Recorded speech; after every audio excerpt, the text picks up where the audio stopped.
Well, hello to the Inquiring Cat Does Recruitment, and in this episode we're going to talk about how important it is that first impressions count.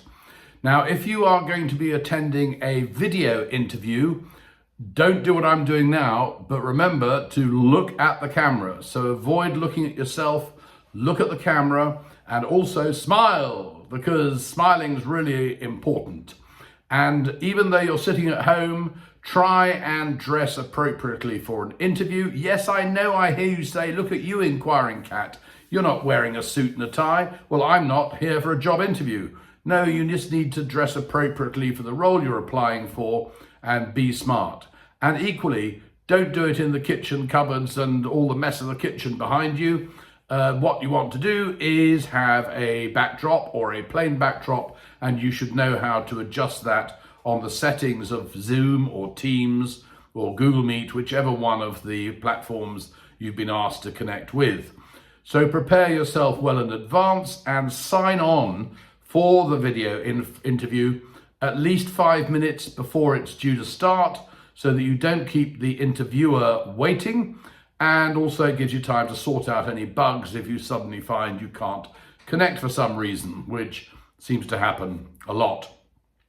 So those are my hot tips in terms of video interviews. But what about if you're turning up in person for an interview? Well, it's really important that you dress appropriately. And if you're not sure what would be the appropriate dress, why not ask the recruiter how they would expect you to come dressed for an interview? Or you can phone the switchboard or the reception of the company in question and say, can you give me some tips as to how it might be appropriate to dress as I'm coming in for a job interview? Because even if they have a permanent dress down policy, it may be wise for you to dress up a bit for the opportunity. Now, a chap I know, Dennis Stinchcombe MBE down in Bristol, who runs the Broad Plain and Riverside Youth Project, has done amazing work. He got his MBE for working with particularly young men down in Bristol from deprived families with lots of social problems in the area.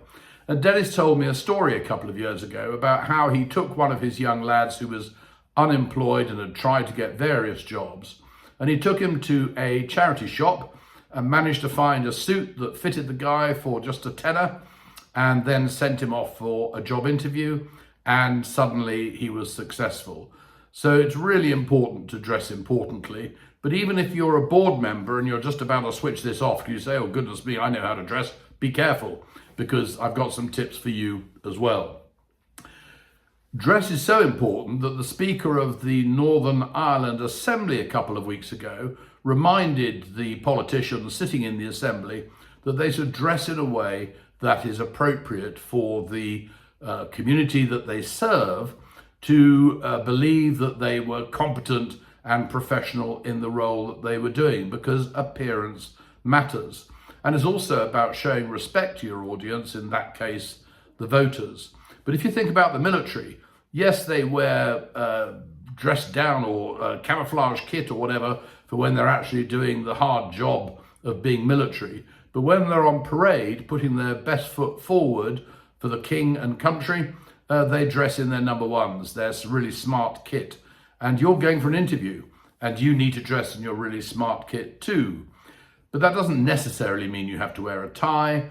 And if you are a young person, turning up in a three-piece suit with a tie and a smart silk pocket handkerchief might be a little bit over the top. I suggest what you do is go on LinkedIn and have a look at how the senior leadership team of the organization that is about to interview you have dressed themselves. That will give you a good indication of whether or not, for instance, wearing a tie is appropriate. In fact, when I ran a sales team years ago, one of my young guys went into EasyJet to go and meet the HR team there, and Stelios, who owned the airline at that time, happened to be coming through reception, and he barked at my poor lad and said, "Take that tie off. Nobody wears ties here." And he duly did, and came back with his tail between his legs after the meeting, amazed that he had been ordered to remove a tie. But it is important to fit into the environment you're going to. So that's something to think of. And when you get to the reception, I had a very interesting case a few years ago where the 3 candidates I had chosen for a finance director role all turned up for interview, and I went in after the 3rd candidate to meet the directors of the company. It was a big organization, to see which of my candidates they wanted to take for the role. And they gave me some very interesting feedback. And they said, well, actually, all 3 candidates that you proposed were entirely competent and well chosen to be put in front of us. So I said, well, that creates a terrible problem then. Which one are you going to start off? And they said, well, actually, it's not a problem. It's very easy to choose, because only one of the 3 candidates engaged with our receptionist team. So the other ones came in off the street, announced themselves, and immediately went and plonked themselves down and waited to be called up for interview and stared at their mobile phones in the meantime. The candidate who got chosen for the job engaged in pleasantries with the people behind the reception desk, smiled at them, had a conversation with them before retiring to the chairs to wait to be called up for interview. And for that reason, he was the one who was chosen for the job, because the company felt that he'd be the right sort of personality to fit in a team and not too isolated. And I personally always make a point of doing that when I go to business meetings. And I also make the point of very clearly, particularly if I'm being escorted off the premises by the person that I've had the business meeting with, I always make a point of thanking the reception team for their help in welcoming me into the business premises. And that gets noticed, I can tell you. And it goes a long way to helping your image with the organization that's interviewing you. So first impressions count, dress to impress, get it right, check how they would expect you to dress if you possibly can. And it's always better to be overdressed than underdressed. And if you arrive there and you suddenly think, oh, I'm so overdressed, say to the people interviewing you, I dressed for the interview, I hope it's not overdressing. And they will appreciate that sensitivity. So I wish you well, and hope that you have a very successful interview when you get there, and stand by for more hot tips if you like this. Remember to like and subscribe. Shortly, we will be having some more one-to-one interviews, fireside chats with important people on their particular sectors of expertise.